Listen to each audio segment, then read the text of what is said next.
Okay po, ito naman po yung isa pang monitor. Ayan. Ito, wala po siya yung parang yan. Ito, pure dumi lang siya. Medyo, ayan, visible po siya medyo, yan, sa mga white background. Ayan, yan siya. Okay po. Ayan. Yan lang, medyo, yan, sa ibang part wala naman. So, dito lang siya.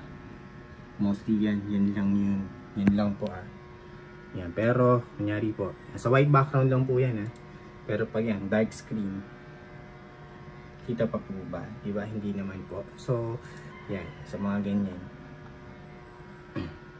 Hindi na po yan napapansin. Yan, kunyari po, gaming kayo.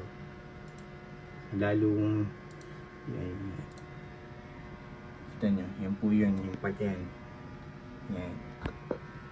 Yan po yung view. Pero pag titigan nyo talaga, mapapansin nyo. Pero kung nag-gaming kayo normal na mode lang, yan, hindi nyo yan mapapansin.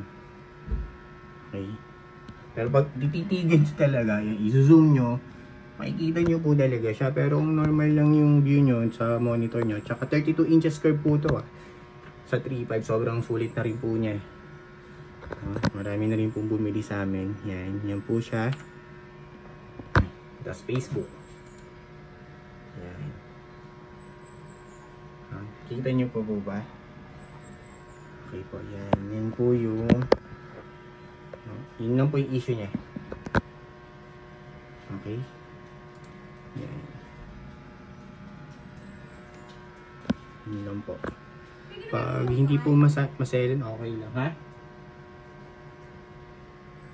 Ano yun? Hindi. Sige nyo. Pag masyadong maselan, hindi po pwede ito. Okay. Yan. Hindi naman po siya napapansin, tsaka hindi rin po nakaka-affect ng Yun lang talagang issue niya. Wala nang iba, hindi nagpi-flicker, hindi namamatay-matay monitor. Yun lang po. Okay. 3.5, 32 inches curve. Okay, yun lang po. Thank you.